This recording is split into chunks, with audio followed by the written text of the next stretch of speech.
నమస్తే, welcome to our channel. నేను సౌజన్య. Generally common పీపుల్కి రెండు చోట్ల ఓటు హక్కులు ఉండడం మనం చూస్తూ ఉన్నాం అండ్ వింటూనే ఉన్నాము. కానీ ఇక్కడ ఆంధ్రప్రదేశ్లో ప్రభుత్వ సలహాదారులకే 2 చోట్ల ఆంధ్రప్రదేశ్లో వితిన్ 15 days ఆఫ్ స్పాన్లో ఆయన ఓటు హక్కుకు సంబంధించి నమోదు చేసుకోవడం జరిగింది. ఇది ఎంతవరకు కరెక్టు? అంటే ప్రభుత్వ సలహాదారులు కావచ్చు, ప్రభుత్వంలో పనిచేసే వాళ్ళు మాత్రం చెప్పేది చేయకపోయినా పర్వాలేదా ఏంటి? ఈ అంశానికి సంబంధించి మనతో మాట్లాడడానికి, వారి విశ్లేషణని మనతో పంచుకోవడానికి ఈరోజు మనతో పాటు ఉన్నారు సీనియర్ జర్నలిస్ట్ దుర్గా కుమార్ గారు ఉన్నారు. వారితో మాట్లాడదాం. నమస్తే అండి. నమస్కారం. మా సౌజన్య, మన వీక్షకులు కూడా నా నమస్కారం. సో కామన్ పీపుల్కి ఇంతకుముందు నేను అనుకున్నట్టు, అంటే అందరం అనుకున్నదే, కామన్ పీపుల్కి రెండు చోట్ల ఓటు హక్కులు ఉండడం అనేది మనం వింటూ ఉంటాం. కానీ ఇక్కడ ప్రభుత్వ సలహాదారులకే ఆంధ్రప్రదేశ్లో 2 చోట్ల ఉన్నాయి. సో అది కూడా ఏంటి, వితిన్ 15 days ఆఫ్ స్పాన్లో ఒక చోటు నుంచి ఇంకో చోటుకి ఎప్పుడైతే నమోదు చేసుకోవడం 15 రోజుల గ్యాపే ఉందన్నమాట. అంటే ప్రభుత్వ సలహాదారులు కాబట్టి వాళ్ళు ఏం చేసినా చెల్లుతుందా? అంటే ఇప్పుడు అనుకోవాల్సి వస్తుందమ్మా. ఎట్లా ఉందంటే, ఇప్పుడు ఆంధ్రప్రదేశ్ని కుదిపేస్తున్న అంశం ఏంటంటే దొంగ ఓట్ల అంశం. చాలా దొంగ ఓట్లు చేర్చారు అధికార పార్టీ వాళ్ళు.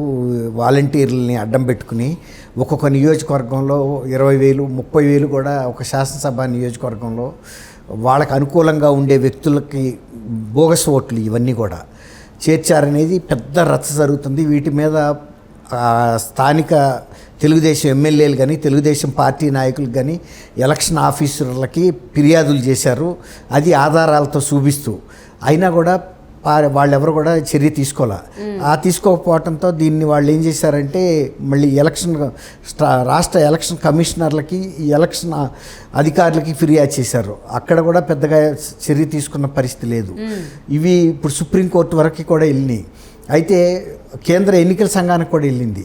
కేంద్ర ఎన్నికల సంఘం అసాధారణ రీతిలో 2 సార్లు ఆంధ్రప్రదేశ్కి వచ్చింది ఈ ఎన్నికల సందర్భంగా సమీక్షించడానికి. ముఖ్యంగా మొన్న మధ్య మళ్ళీ ఉన్నతాధికార బృందం వచ్చింది విజయవాడ.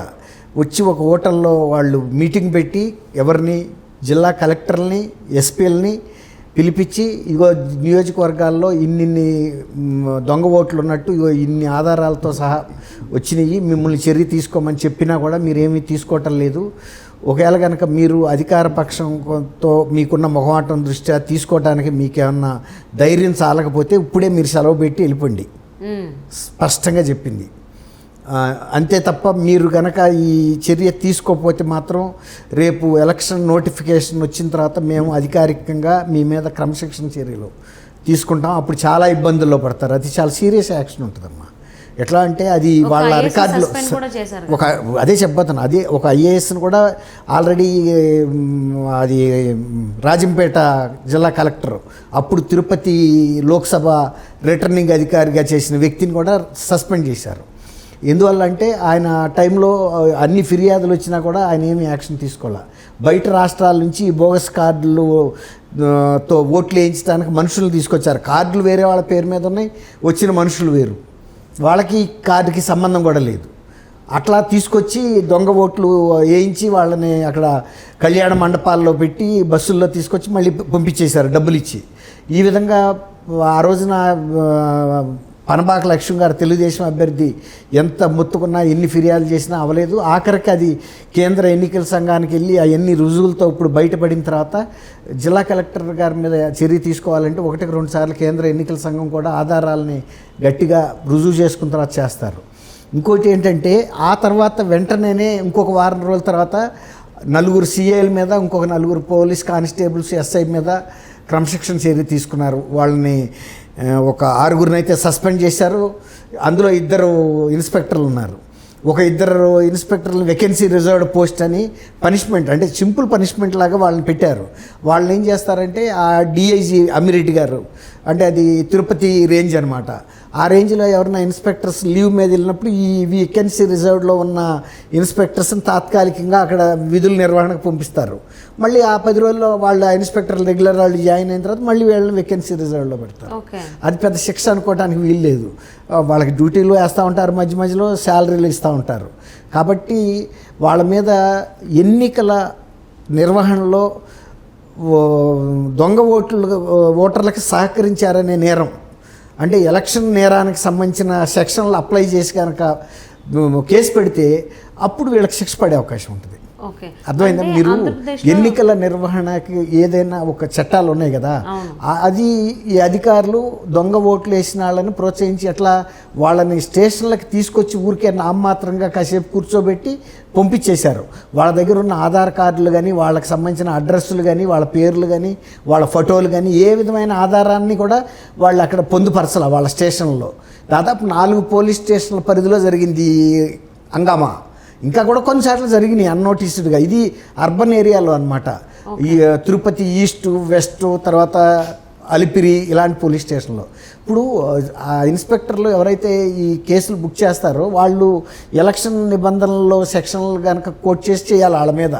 అది చేయకుండా పెట్టి కేసెస్ అంటే ఎవరో బస్ స్టాండ్ దగ్గర తిట్టుకోవటమో, లేకపోతే తోసుకోవటమో, ఘర్షణ పట్టడమో, చిన్న చిన్న ఇష్యూస్, అలాంటి పెట్టి కేసెస్ పెట్టినప్పుడు ఏంటంటే ఒక 100 రూపాయలు 50 రూపాయలు జరిమానా వేసేసి వదిలేస్తారు. అట్లా చేసి వాళ్ళకి సహకరించారు వీళ్ళు. ఓకే, ఇప్పుడు వాళ్ళ మీద అట్లాంటి కేసులు పెట్టకపోవటం అనేది, ఇప్పుడు వాళ్ళు అలా ఎందుకు వ్యవహరించారంటే ఆ రోజున పోలీసు ఉన్నతాధికారులు వాళ్ళకి ఆ రకమైన దిశానిర్దేశం చేశారు. ఈ పెద్ద సీరియస్ కేసులు పెట్టొద్దు మీరు, ఈ ఎంత వేస్ట్ అంటే వచ్చిన వాళ్ళు మనాళ్లే కదా, అధికార పార్టీకి చెందిన వాళ్ళు, ఈ కేసులు పెడితే మళ్ళీ రేపు ఇబ్బంది, ఎలక్షన్ రిజల్ట్ కూడా విత్హోల్డ్ అయిపోతాయి ఇన్ని కేసులు దొంగ ఓటర్ల మీద పెట్టినప్పుడు. కాబట్టి అసలు ఒకసారి ఎలక్షన్ రద్దు కూడా అయిపోతుంది.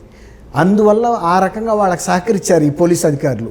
అంత నేరం చేసిన పోలీస్ అధికారులని సింపుల్లీ సస్పెండ్ చేయటమే చేస్తే మళ్ళీ సస్పెన్షన్ రివోక్ చేసే అధికారం డిఐజీ గారికి ఉంటుంది. ఒక నెల రోజుల తర్వాత చేస్తాడు. అట్లాగే వేకెన్సీ రిజర్వ్డ్కి వెళ్ళిన వాళ్ళని మళ్ళీ రెగ్యులర్ డ్యూటీల్లో వేస్తారు ఎక్కడోసారి పోస్టింగ్స్. కాబట్టి ఇది ఒక పథకం ప్రకారం జరిగిన చర్యగా మనకు కనపడుతుంది. కానీ సజ్జల రామకృష్ణారెడ్డి గారు లాంటి ఒక సలహాదారు క్యాబినెట్లో, అంటే క్యాబినెట్ మంత్రి కాకపోయినా ఆయనకి క్యాబినెట్ మంత్రి కన్నా ముఖ్యమంత్రి తర్వాత స్థానంలోనూ, ఒక్కొక్కసారి ముఖ్యమంత్రి కన్నా పై స్థానంలో ఉన్నట్టుగా భావించాలి. ఎక్కువ అధికారాలను ఈయనే వినియోగించుకుంటాడు ప్రభుత్వంలో. ప్రభుత్వ నిబంధనలు ఆయనకు తెలుసు.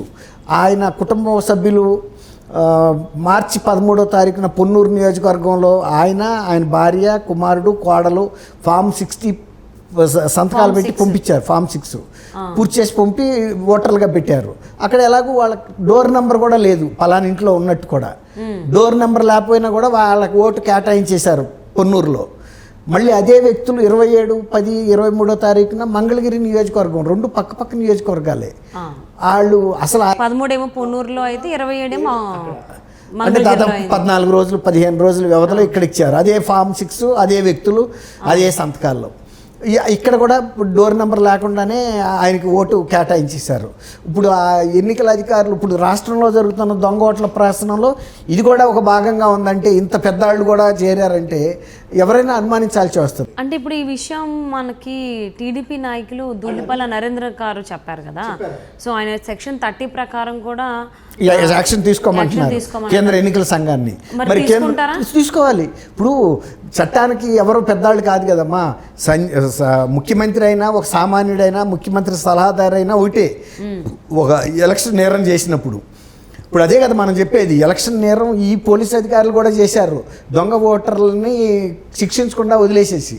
అట్లాంటప్పుడు వాళ్ళ మీద చర్య తీసుకోవాలి. సజ్జల రామకృష్ణారెడ్డి గారి మీద కూడా కఠినమైన చర్యలు తీసుకుంటే ఎంత పెద్దవాళ్ళైనా. అంతెందుకు మా రమేష్ గారిని ఎలక్షన్ కమిషనర్గా చేసిన వ్యక్తికి దుగ్గిరాల్లో ఓటు హక్కు తీసుకోవడానికి ఆయన సుప్రీంకోర్టు దాకా వెళ్లాల్సి వచ్చింది.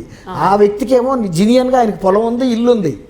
ఈయన శాశ్వత సజ్జల రామకృష్ణారెడ్డి గారి శాశ్వత అడ్రస్ ప్రశాంతి నగర్, ఇక్కడ హైదరాబాద్లో, గచ్చిబౌలి ఏరియా అనుకోండి దాదాపుగా, అక్కడ ఉంటాడు ఆయన.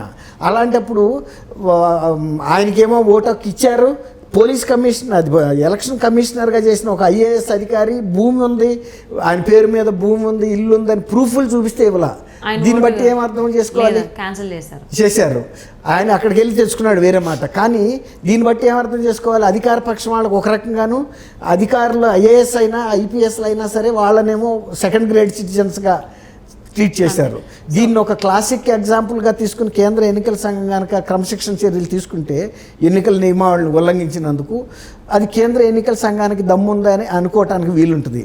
లేదు వాళ్ళు కూడా కేంద్ర ఎన్నికల సంఘం కూడా సజ్జల రామకృష్ణారెడ్డికి అధికారం ముందు నథింగ్ అని అంటే ఏమీ చర్య తీసుకోలేరు. అదే ఆయన ఉండేవాడు కదండి శేషన్, ఇద్దరు పూర్వకాలంలో శేషన్ గారిని ఒక ఆయన కమిషనర్, ఇలా కేంద్ర ఎన్నికల కమిషనర్గా చేశాడు, సీనియర్ ఐఎస్. ఆయన అంటే టెర్రర్.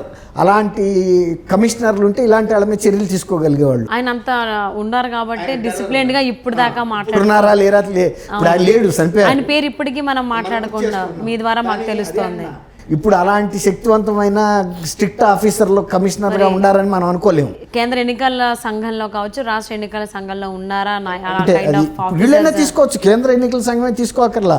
ఇప్పుడు ఇంత ప్రూఫ్స్తో సహా కనబడుతున్నప్పుడు ఈ దొంగ ఓట్లకు సంబంధించి జనవరిలోనే ఎన్నికల కమిషన్ అడగడం జరిగింది. దొంగ ఓట్లు ఏవైతే అవన్నీ తొలగించండి, మాకు 2 సార్లు పర్యటించడం జరిగింది. కేంద్ర ఎన్నికల సంఘం కూడా వచ్చింది కదా. అవును, 2 సార్లు పర్యటించారు, చేంజ్ కూడా చేశారు.